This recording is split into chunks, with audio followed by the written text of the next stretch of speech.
Boa noite a todos, boa noite, João. Boa noite a todos os nossos irmãos aí que estão nos assistindo neste momento. Desde já ficamos agradecidos, tá, pela sua atenção, né, para estar conosco nesta noite.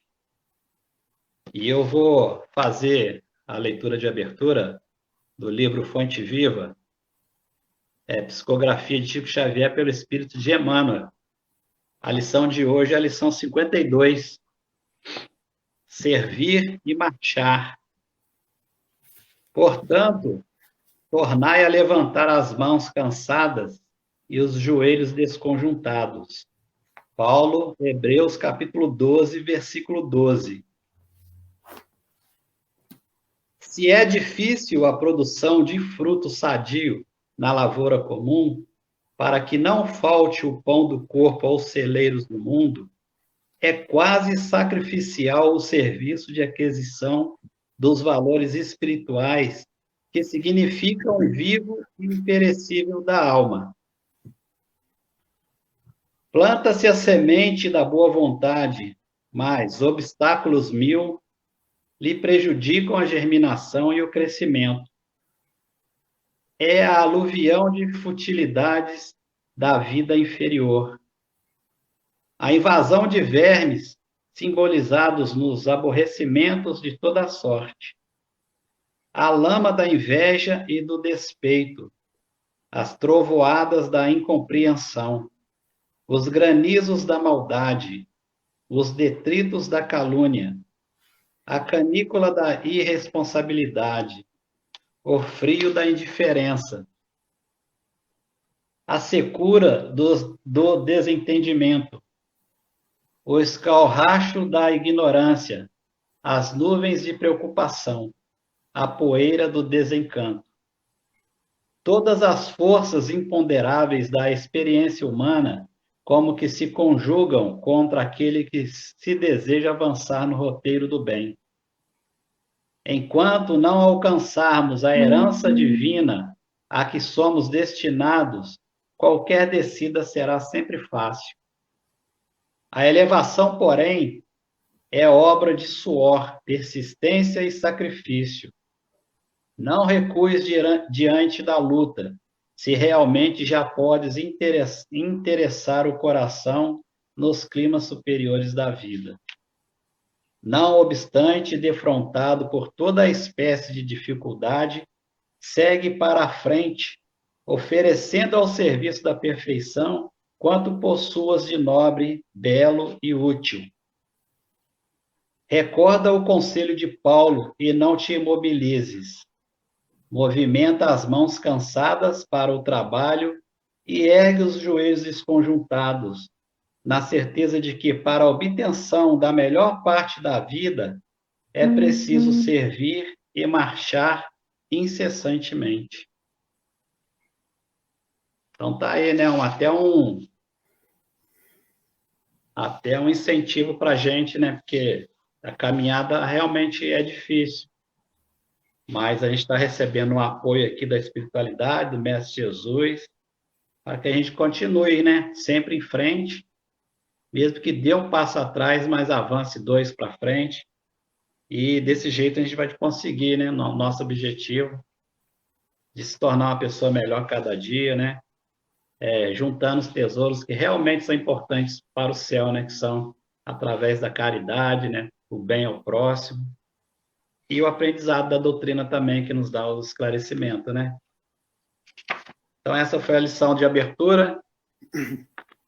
Queria convidar a todos agora para a gente fazer a nossa prece. Aí, aquelas pessoas que têm o nome assim, de um parente, de um amigo, de um vizinho, que sempre pede para que a gente coloque nas nossas correntes de oração aí, eleve o pensamento também, né? Lembre dessas pessoas neste momento, onde nós estamos aqui em união, né? Todos buscando o bem, né? Então, essa vibração é muito forte e, com certeza,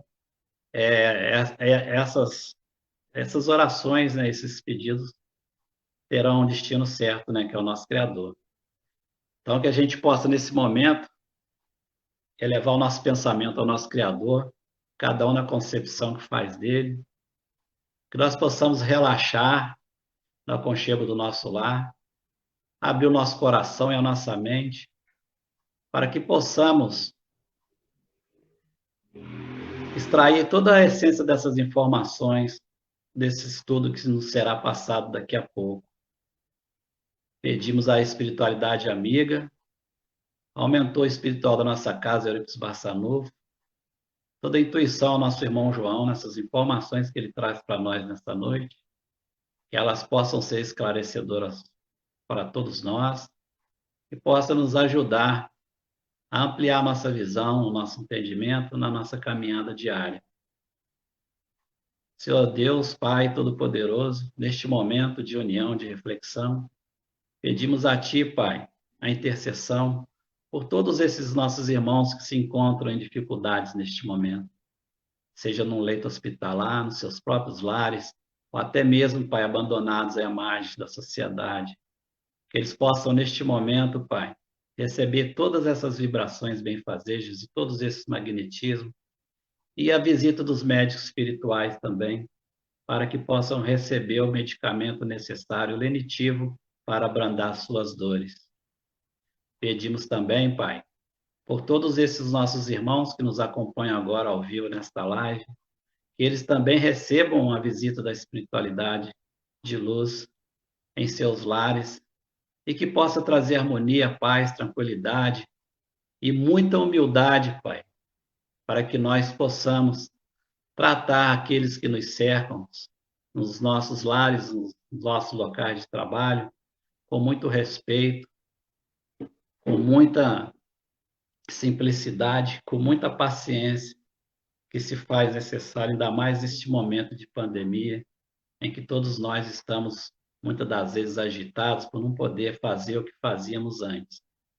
Então, Pai, peço por todos esses irmãos, que esses lares possam ser abençoados, e que nós possamos, Pai, através desses ensinamentos de hoje, tirar todas aquelas nossas dúvidas e que nós possamos, a cada dia, nos tornar pessoas melhores e que nós possamos, a cada amanhecer, Pai, a cada oportunidade que nos é dada, fazer sempre o bem àqueles que necessitam. Que o Senhor possa estar sempre nos auxiliando, nos dando força, coragem e perseverança nessa caminhada, mantendo sempre forte essa nossa campanha que a gente está promovendo agora no GAEB, para que a gente possa atender diversos irmãos que se encontram em dificuldades neste momento. Sendo assim, Pai, pedimos a vossa permissão para iniciarmos a live da noite de hoje, dizendo graças a Deus que assim seja.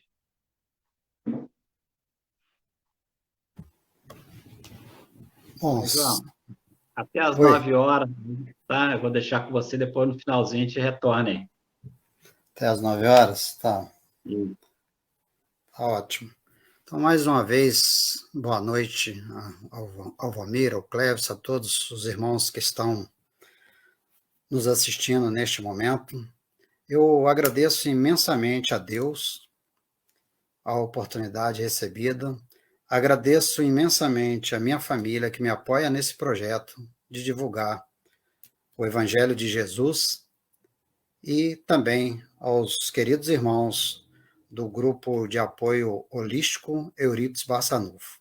Que nós possamos ter uma noite de paz, de serenidade e de aprendizado. Não se esquecendo que todos somos aprendizes aqui nesse mundo de provas e expiações, inclusive eu, João Itaboraí.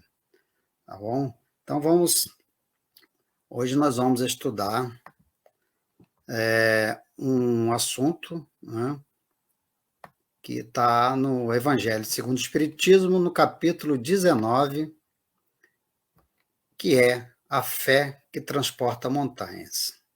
O nosso irmão aí, o Valmir, leu a página Servir e Marchar, que tem tudo a ver com a fé, né? A fé também é assim. A gente tem que insistir, persistir e também fazer a nossa parte, né?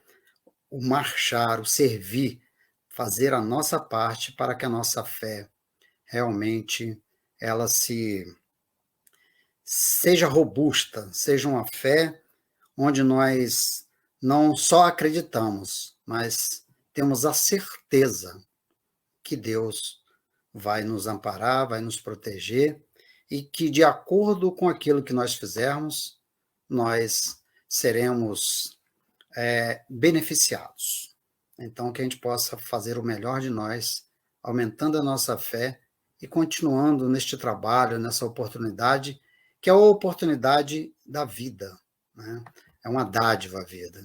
Então, como eu disse, esse assunto está no capítulo 19 do Evangelho segundo o Espiritismo, a fé transporta montanhas, e ela começa, então, com uma passagem de Mateus, do evangelista Mateus, que está no capítulo 17,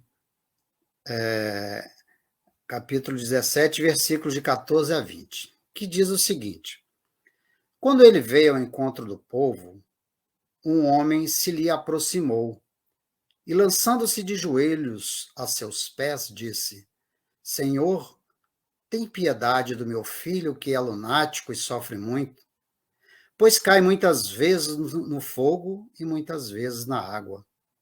Apresentei-o aos teus discípulos, mas eles não o puderam curar.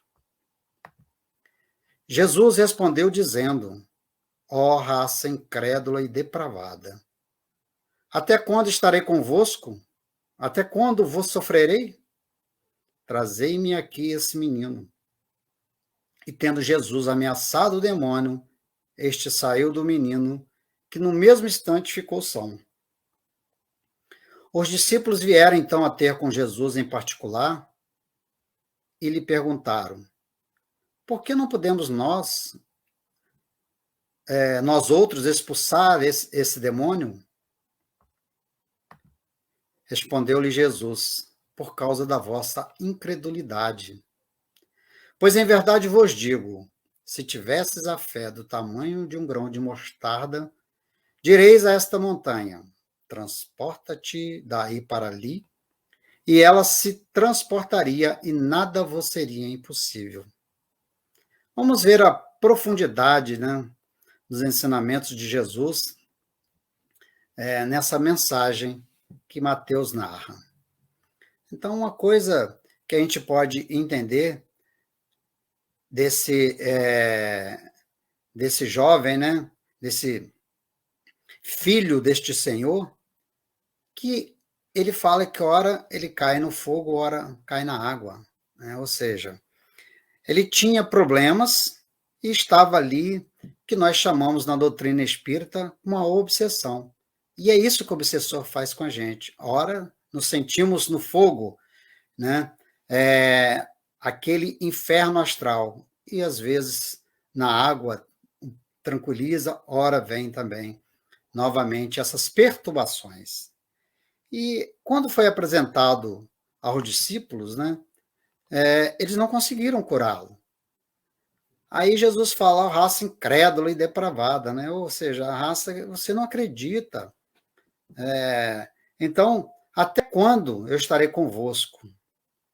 E Jesus diz o seguinte: até quando vos sofrerei? Ora, já abre aqui um parênteses, né? Sofremos porque às vezes queremos. É estranho, né? Soa estranho. Eu quero sofrer?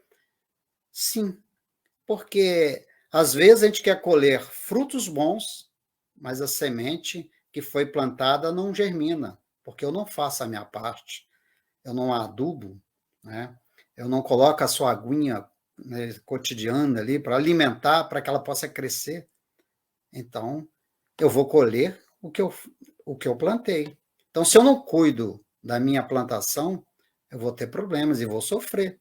Aí, vai lá no capítulo 5 do Evangelho segundo o Espiritismo, né? Bem-aventurados os aflitos, explica exatamente isso, né? Por que a gente sofre? E tendo Jesus ameaçado o demônio, né? Jesus ameaça alguém? Né? Como ele ameaçaria esse demônio, esse espírito que nós colocamos, né? Entendemos como demônio, que é um espírito do mal, que é do mal não, um espírito inferior, né? Um espírito que ainda não aprendeu, não conheceu o evangelho de Jesus. Na realidade, demônio vem do grego daimon, né? que quer dizer divindade, espírito. Então, hoje entendemos que o demônio, né, seria esse espírito em evolução, esse espírito ainda que, como eu falei, não conheceu as palavras de Jesus, os ensinamentos de Jesus, então está em crescimento. Então Jesus não ameaça, Jesus dá oportunidade para que ele deixe, né, de obsediar esse nosso irmão, esse filho desse Senhor, e tenha novas oportunidades. É o que nós fazemos, ou o que devemos fazer, né? E com toda certeza, depois os discípulos vieram perguntar para Jesus, mas por que eu não consegui fazer isso? Isso acontece, gente, muitas vezes conosco, quando estamos numa reunião mediúnica, e a gente, às vezes, tem dúvidas se nós temos essa força ou essa fé, e aí não conseguimos orientar aquele nosso irmão que está obsediando. Então, é essa reflexão que a gente deve fazer ao longo do nosso estudo, né? Como está a nossa fé, como nós estamos nos comportando, né? E também, Jesus falou, olha, se tivesse a fé do tamanho de um grão de mostarda, direis essa montanha para ela se transportar daqui para acolá. Ora, o grão de mostarda, ele é muito pequeno, mas quando ele cresce, ele se torna uma árvore frondosa. Então, a fé é assim, ela começa pequena, mas ela sendo trabalhada, ela vai aumentando, aumentando cada vez mais.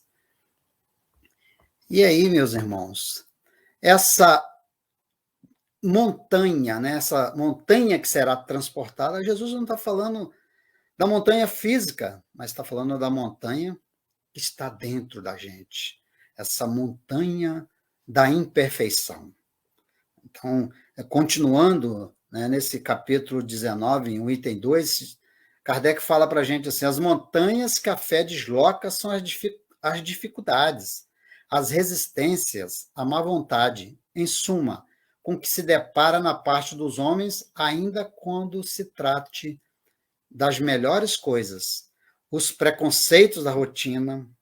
Olha só, vamos prestar bastante atenção nisso que nosso irmão Kardec falou, para que a gente possa fazer essa análise, nos colocarmos qual a nossa atual situação. Estamos inseridos nesse sistema? Com certeza, todos nós. O preconceito da rotina, o interesse material, o egoísmo, a cegueira do fanatismo e as paixões orgulhosas. São outras tantas montanhas que barram o caminho de quem trabalha pelo progresso da humanidade. Então, Jesus está falando dessas montanhas que nós temos que remover do nosso espírito, remover do nosso coração. E é só aproveitando a oportunidade da vida, né, de estarmos vivos, de conhecermos seria muita pretensão, mas de sermos estudantes dessa doutrina maravilhosa que é a doutrina espírita, que vem nos mostrar de onde nós viemos, o que estamos fazendo aqui, para onde nós iremos. A gente vai ver mais isso ao longo do nosso estudo. Então, nós precisamos da fé robusta, e não a fé vacilante. A fé robusta, ela dá a perseverança, a energia e os recursos que fazem se vençam os obstáculos, assim nas pequenas coisas que nas grandes, tanto numa quanto a outra. Se eu não venço na pequena, como vencerei nas grandes coisas que acontecem comigo ao longo da minha encarnação, né, para que eu tenha essa fé robusta? Não da fé vacilante, que resulta em incerteza e hesitação de que se aproveita os adversários que se tem de combater. Os demônios, abre aspas, né? Entre aspas, né? Porque são esses demônios que a gente tem que combater. É o bom combate que nosso irmão Paulo de Tarso falou. É o bom combate, combater o mal que ainda tem em nós. A verdadeira fé se conjuga à humildade. Aquele que a possui deposita mais confiança em Deus do que em si próprio, por saber que, simples instrumento da vontade divina, nada pode sem Deus. Caso contrário, é presunção. Então, nós somos aqui um instrumento da paz do Cristo. A paz do Cristo que projeta em nós Deus. Tem uma passagem que depois a gente vai falar aqui de Emmanuel, que é muito interessante, que mostra isso, como nós podemos enxergar em Jesus, né, a manifestação divina. Conhecemos Deus através dos atributos, mas ainda temos uma noção muito distante de Deus. Mas através dessa projeção de Jesus, né, esse reflexo que Jesus nos traz, podemos enxergar ali, então, o nosso Criador, Deus. A fé necessita de uma base que é a inteligência perfeita daquilo que se deve crer. É para crer, e para crer não basta ver, é preciso, sobretudo, compreender. Ou seja, então ela precisa de uma base. A fé precisa de uma base. É como construir uma casa. Se eu não construo uma casa com um alicerce bem feito, firme, o que vai acontecer? Quando eu fizer a minha casa, quando eu construir a minha casa em cima daquela base, uma hora ela vai desmoronar.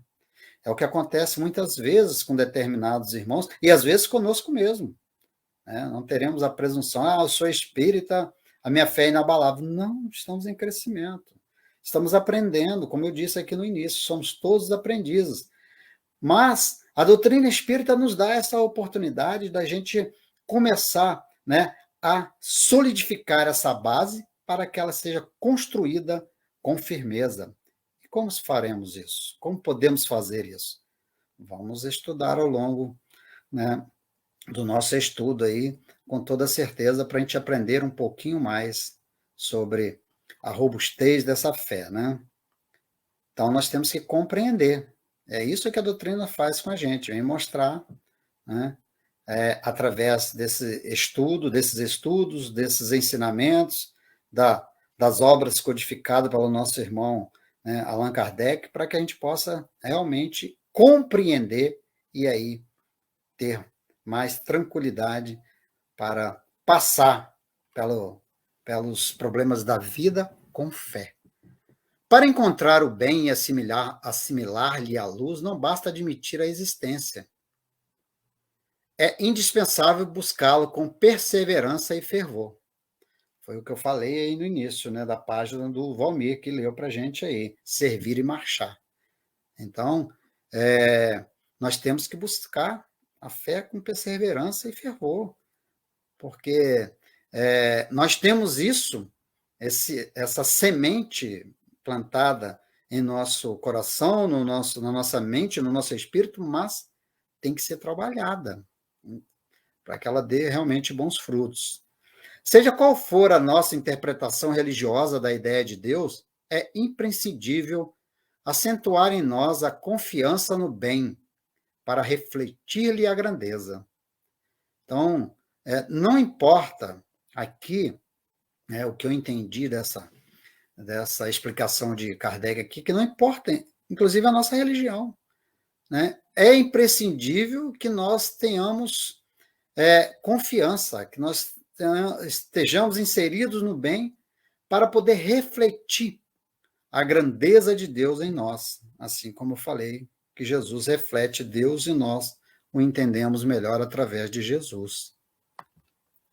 Fé inabalável só é aquela que pode encarar de frente a razão em todas as épocas da humanidade. Assim nos falou Kardec. Então, fé inabalável. Como nós podemos chegar nessa fé inabalável, encarando a razão sem nenhum medo, em qualquer momento, em qualquer situação que estivermos? Como podemos fazer isso? A fé, ela é a mãe de todas as virtudes, que são as virtudes? Todos os hábitos constantes que levam para o caminho do bem. Ela é a mãe da esperança. A esperança é a confiança, A gente acredita, a gente não só acredita, como eu disse, mas tem a certeza absoluta daquilo que nós estamos enxergando lá na frente. E também é a mãe da caridade, que é a ação de ajudar o nosso próximo. É o que nós vamos falar daqui a pouco. A fé, ela dá a esperança, a confiança, mas se não tiver a caridade, ela não vai se se tornar robusta, não vai se solidificar. Aí seria a fé sem obra, né? Para ser proveitosa, a fé tem que ser ativa. Não pode, eu tenho fé. Então, a gente vê, às vezes, muitos irmãos falam assim, eu tenho fé, eu estou salvo. Primeiro, né? O que ele interpreta como ter fé? É acreditar? Estar salvo. O que é estar salvo? Será que a gente vai, quando desencarnar, ficar lá, né, sentado ao lado do Cristo, ao lado de Deus, no céu?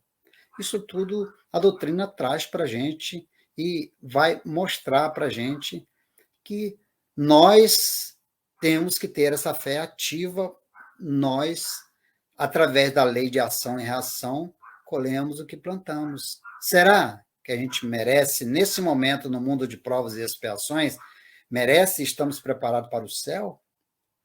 O que é o céu?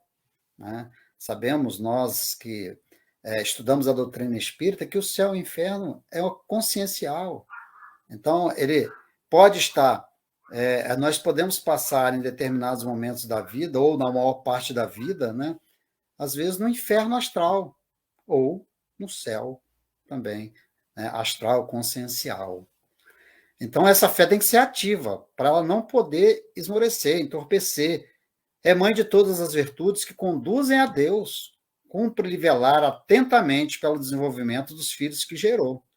A esperança e a caridade são os corolários da fé, né? Que coroa, que ali demonstra essa fé e forma uma trindade inseparável.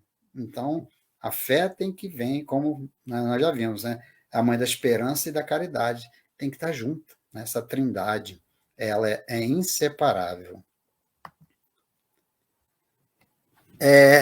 Tem uma passagem, né, que essa questão da fé sem obra, que eu busquei aqui no livro Caminho, Verdade e Vida, no item 23, que Emmanuel diz o seguinte, né? O título é Viver pela Fé, mas o justo viverá pela fé. Foi uma carta de Paulo aos Romanos, capítulo 1, versículo 17. Na Epístola aos Romanos, Paulo afirma que o justo viverá pela fé. Não poucos aprendizes interpretaram erradamente a assertiva. Isso é muito comum da gente, né? Interpretar as coisas vindas de Jesus, de Deus, de forma errônea, né? Supuseram que viver pela fé seria executar rigorosamente as cerimônias exteriores dos cultos religiosos. Frequentar os templos, harmonizar-se com os sacerdotes, respeitar a simbologia sectária, indicariam a presença do homem justo, mas nem sempre vemos o bom ritualista aliado ao bom homem. Às vezes, professamos, né, ou direcionamos muitas palavras, mas o que nós estamos vivenciando disso que nós pregamos, que nós falamos, né? As palavras podem se perder ao vento. Por isso que tem que ter a obra, né? E antes de tudo, é necessário ser criatura de Deus em todas as circunstâncias da existência. Paulo de Tarso queria dizer que o justo será sempre fiel, viverá de modo invariável na verdadeira fidelidade ao Pai que está nos céus, Isso é muito interessante, né?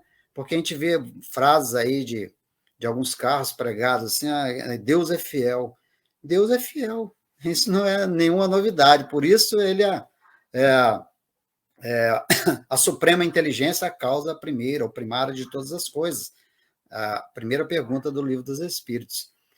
Mas e nós? Nós somos fiéis a Deus? Né? Continuando aqui. Então, os dias são ridentes e tranquilos? Tenhamos boa maneira e não desdenhemos a moderação. São escuros e tristes? Confiemos em Deus, sem cuja permissão a tempestade não desabaria. Veio o abandono do mundo? O Pai jamais nos abandona. chegar às enfermidades, os desenganos, a ingratidão e a morte, eles são todos bons amigos por trazer até a nós a oportunidade de sermos justos, de vivermos pela fé segundo as disposições sagradas do cristianismo. Ou seja, nós vamos passar por altos e baixos. Quem aqui nesse mundo de provas e expiações não passa por isso? Ora estamos bem, ora não estamos, passamos por coisas boas, coisas ruins, mas como nos fala o nosso querido Chico, né? As coisas boas passam e as coisas ruins também passam, né? Então, a gente tem que entender que tudo que nós permeamos, que nós passamos, está numa oportunidade que Deus nos dá, é permitido por Deus para que nós possamos crescer, para que nós possamos diminuir a nossa dívida do passado. Não é? Então, gente, Tiago, no capítulo 2, 14, versículos 14 a 26, diz que fé sem obras é morta. Meus irmãos, que interessa se alguém disser que tem fé em Deus e não fizer prova disso através das obras? Esse tipo de fé não salva ninguém. Então, é isso que nós temos que entender. Se a fé é mãe da esperança e da caridade, fé sem obra seria, né, a esperança sem a caridade. Então, se elas são inseparáveis, elas têm que estarem juntas. Do ponto de vista religioso, a fé consiste em dogmas especiais que constituem as diferentes religiões. Daí a fé cega e a fé raciocinada. Então, vamos ver o que é fé cega e o que é fé raciocinada.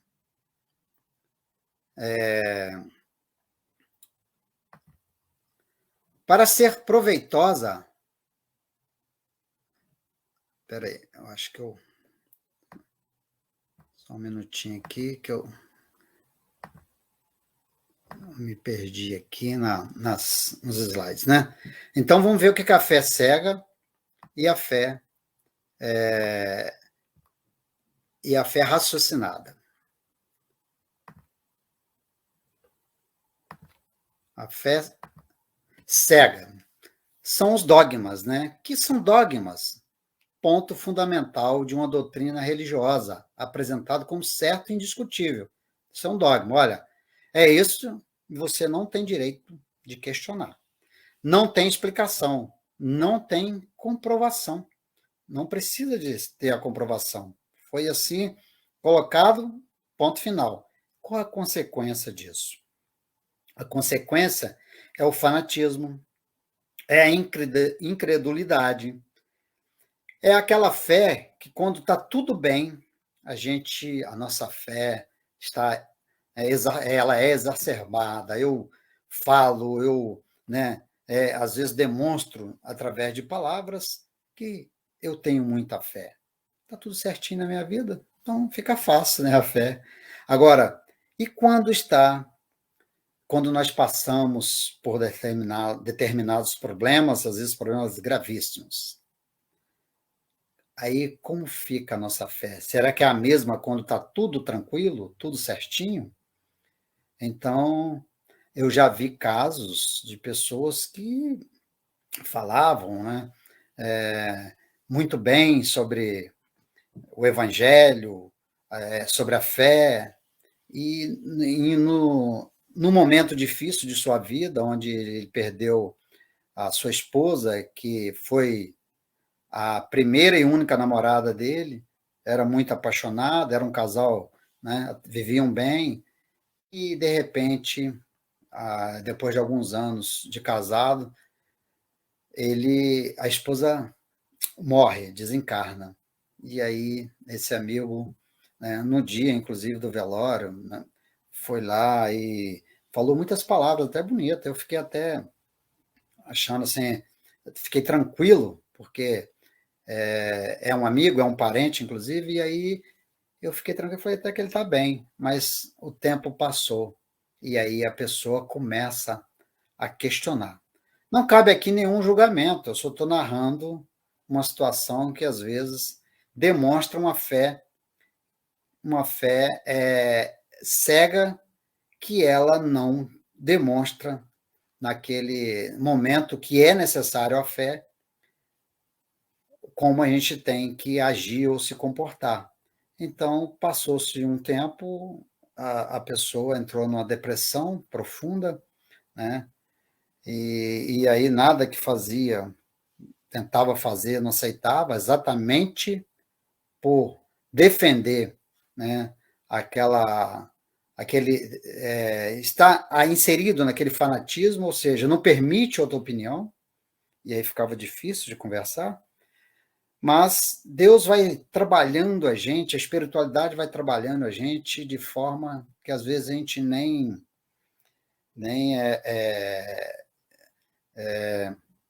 nem entende ou nem sente. E aí essa pessoa, depois de passar por muitas dificuldades, depois de algum tempo, que a pessoa ficava só dentro do quarto, naquela depressão, e aí foi retornando aos poucos para a sua igreja, e acabou conhecendo outra pessoa, se casou novamente e hoje está feliz. Então, demonstra que no momento que a pessoa precisa, né, daquela fé, demonstrar aquela fé, a pessoa tem essa dificuldade. E a doutrina espírita, que é uma fé raciocinada, ela tem outros caminhos para fazer com que a gente realmente se sinta protegido e amparado nesse momento difícil e acredite, né, que Deus está fazendo. Nós estamos passando por determinadas situações porque é aquilo que precisamos no momento. E uma morte todos nós vamos passar. Então nós temos que estar preparados para isso, né? E aí, o que a fé raciocinada, o que defende a nossa querida doutrina, é aquela que procede da razão, da faculdade de raciocinar. Para entender melhor, vamos relembrar, né, os princípios fundamentais da doutrina espírita. Primeiro, para ter essa fé raciocinada, nós temos que acreditar na existência de Deus. E outras pessoas também acreditam, que defendem outras religiões, acreditam na existência de Deus. Nós temos que acreditar na imortalidade da alma, que nós somos infinito, nós viveremos eternamente, ou seja, Deus nos criou e nós vamos viver em espírito para sempre, nosso espírito viverá para sempre, né? Nós temos que acreditar também na pluralidade das existências, e aí alguns irmãos que acreditam em Deus, que acreditam na vida após a morte, mas não acreditam na pluralidade das existências, que é a reencarnação. Dizem que não está na Bíblia, né? Mas se olhar de forma, né, tirando o espírito da letra, está lá, inserido, em várias passagens do Evangelho. Mas as pessoas não acreditam, e nós temos que respeitar. Agora, nós que acreditamos na reencarnação, já começa a ficar um pouco mais fácil e solidificar, então, essa fé. Por quê? Por maior que seja o meu problema, no caso que eu citei aí, narrei uma história que é a morte, eu vou reencarnar. Eu adquiri aqui uma experiência que eu vou levar para mim, para o meu espírito, que hoje é o João, mas que amanhã poderá ser a Maria, poderá ser o José, vou viver todas as experiências. Então, eu não vou morrer, só o meu corpo físico vai ficar aqui quando eu desencarnar. A comunicabilidade com os espíritos. Tem muitos espíritos, né, através de várias obras e através de várias reuniões que a gente vê e participa, que esses espíritos vêm nos comunicar, né? Então, existe essa comunicação com os espíritos. E esses nossos irmãos também não acreditam, só como eles falam com o Espírito Santo. E nós sabemos que a gente continua sendo o mesmo. Levamos aquilo que está conosco. Por isso que, às vezes, quando a gente se prende em muitas coisas materiais, a gente vai sofrer quando a gente desencarnar, porque nós não vamos levar nada disso. Agora vamos levar o amor, o carinho que as pessoas sentem para a gente. vamos levar a lembrança da oportunidade que nós soubemos viver enquanto estávamos encarnados, auxiliando ao nosso próximo, o nosso próximo, né? Diga-se, aí começa pela nossa família, e depois vai estendendo, exteriorizando. E também um outro princípio fundamental da doutrina espírita é a pluralidade dos mundos habitados. Então, eu não vou, se eu cresci, aprendi, evoluí, eu vou estar ou no planeta Terra ou em outro planeta mais evoluído. Então, se eu cresci e aprendi, eu vou viver também em outros planetas nesse grande universo, né, de Deus, né? Então, ela tem explicação através do conhecimento. Para que a gente tenha esse entendimento, nós temos que estudar. Aí entra, né, o Pentateuco Espírito, o Livro dos Espíritos, o Livro dos Médiuns, o Evangelho segundo o Espiritismo, Céu e Inferno, a Gênese, o que é o Espiritismo também, obras póstumas e as obras complementares. Consequência disso, quando a gente busca com a vontade de adquirir o conhecimento e entende que a fé ela é mãe da esperança e da caridade, aí ela vai se tornando uma fé inabalável. A fé daqueles, nós estamos distante disso, né, gente? Mas vai adquirindo. A fé daqueles nossos irmãos que entravam para ser os nossos irmãos cristãos iniciais, que entravam nas arenas para ser devorados pelos leões cantando hosanas, acreditando que ali só vai ficar o corpo físico. Então, a fé vai se tornando inabalável. E a gente vai entender que nós vamos passar por todo o processo. Se faz necessário ainda que a gente sofra para aprender, para crescer. Mas não é que Deus permite esse sofrimento. Nós estamos simplesmente colhendo aquilo que nós plantamos. Então, vamos lá, dar continuidade no nosso estudo. Emmanuel, no livro Consolador, na questão 354, define muito bem a fé. A pergunta, como pode se definir o que é ter fé? Ele diz, ter fé é guardar no coração a luminosa certeza em Deus, certeza que ultrapassou o âmbito da crença religiosa, fazendo o coração repousar numa energia constante de realização divina da personalidade. Olha, fazendo repousar numa energia constante da realização divina da personalidade, né? Ou seja, tem que estar sendo alimentado, repousar numa energia constante a todo momento. Então, a fé, ela é conseguida através da possibilidade de alcançar e poder dizer, eu creio, né? Não só eu creio, mais além, mas afirmar, eu sei, com todos os valores da razão, tocado pela luz do sentimento. Valores da razão, mas com a luz do sentimento. Então, eu já não vou mais só dizer ou acreditar, né, ou eu creio, mas afirmar, eu tenho certeza absoluta que quando eu desencarnar, eu vou continuar buscando conhecimento para que eu possa crescer e aprender. Eu tenho certeza absoluta que nós somos seres eternos, que nós fomos criados por Deus simples e ignorantes, mas podemos chegar a um espírito puro. Eu não só creio, mas eu tenho certeza absoluta. É isso que nos traz a doutrina. E todos nós, no final, seremos, entre aspas, salvos, porque nos tornaremos espíritos puros, e o salvo é sinônimo de trabalho. Nós vamos trabalhar muito quando formos espíritos puros, assim como trabalha o nosso Mestre Jesus e toda essa pleiade de espíritos que formam a sua equipe, né, desses espíritos de luz, espíritos iluminados, né? E Emmanuel continua, essa fé não pode estagnar em nenhuma circunstância da vida. Saber trabalhar sempre, intensificando a amplitude de sua iluminação pela dor ou pela responsabilidade.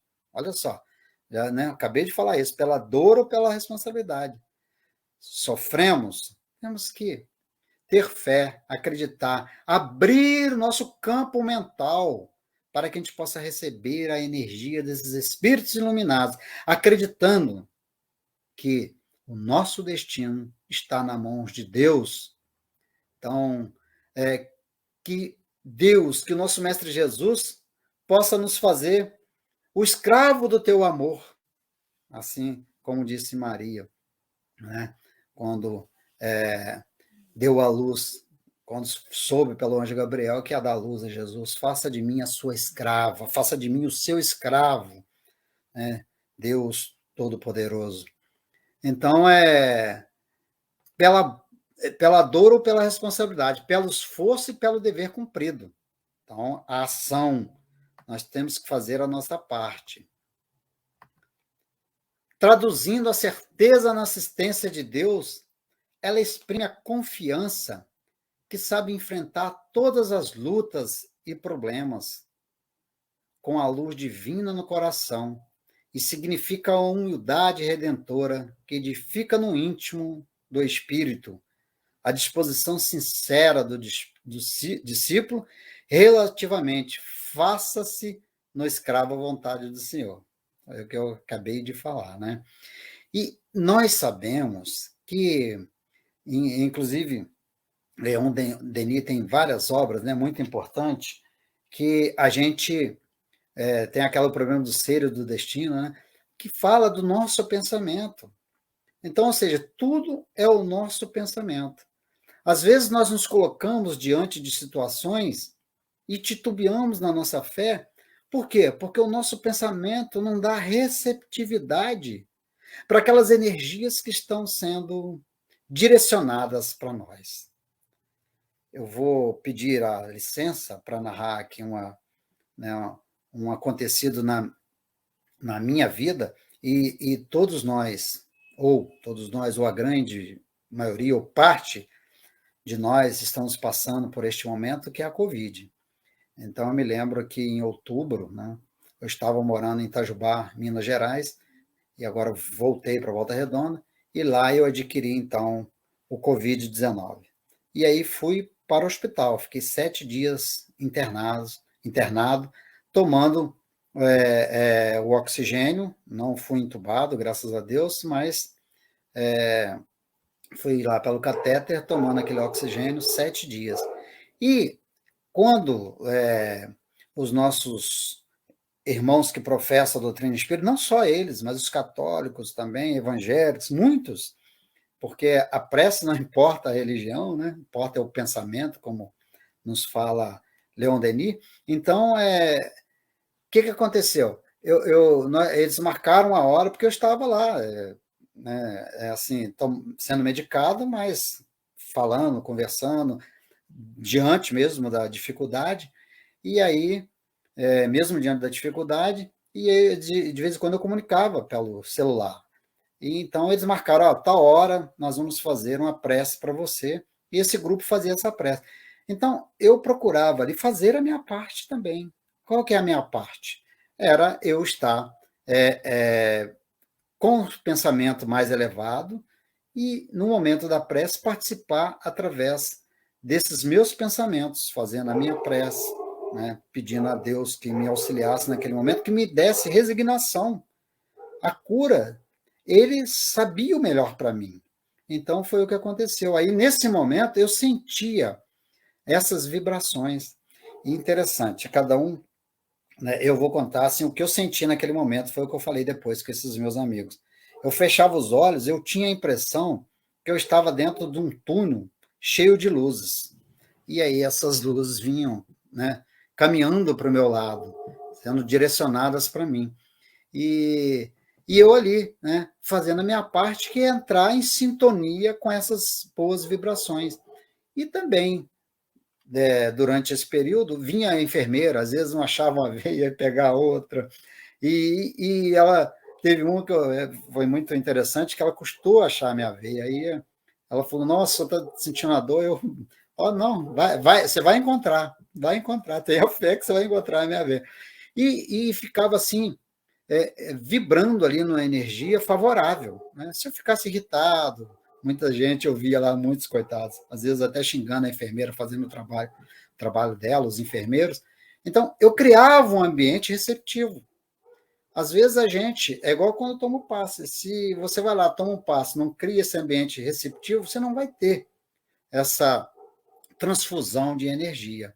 Então, nós temos que fazer a nossa parte, né? E ficar à disposição daquilo que Deus tem para nós, mas fazendo sempre a nossa parte. Também no livro Vinha de Luz, tem uma página que fala uma mensagem sobre afirmação e ação. Disse-lhe Jesus: a minha comida é fazer eu a vontade daquele que me enviou e cumprir a sua obra. Está em João capítulo 4, versículo 32. Aqui e ali encontramos crentes do Evangelho invariavelmente prontos a alegar a boa intenção de satisfazer os ditames celestiais. Entregam-se alguns à ociosidade e ao desânimo, e com manifesto desrespeito às sagradas noções da fé. Asseguram ao amigo ou ao vizinho que vive atendendo às determinações do Todo-Poderoso. Não são poucos o que não preveem nem providenciam a tempo, e quando tudo desaba, quando as forças inferiores triunfam, eis que em lágrimas declaram que foram obedecidas às ordens do Altíssimo. No que condiz, porém, com a atuação do Pai, urge reconhecer que se há manifestação de sua vontade, há simultaneamente objetivo e finalidade que lhe são consequentes, né? Então, nós já, continuando, programa elevado sem concretização é projeto morto. Deus não expressaria propósito a esmo. Em razão disso, afirmou Jesus que vinha ao mundo fazer a vontade do Pai e cumprir-lhe a obra. Segundo o observamos, não se reportava somente ao desejo paternal, mas igualmente à execução que lhe dizia respeito. Não é razoável permanecer o homem em referências infindáveis aos desígnios do alto, quando não cogita de materializar-se a própria tarefa. O pai, naturalmente, guarda planos indefensáveis acerca de cada filho. É imprescindível, no entanto, que a criatura coopere na objetivação dos propósitos divinos em si própria, compreendendo que se trata de lamentável abuso, muita alusão à vontade de Deus, quando vivemos distraídos do trabalho que nos compete. Então, né, eu acabei de falar, é aquela questão de a gente fazer a nossa parte.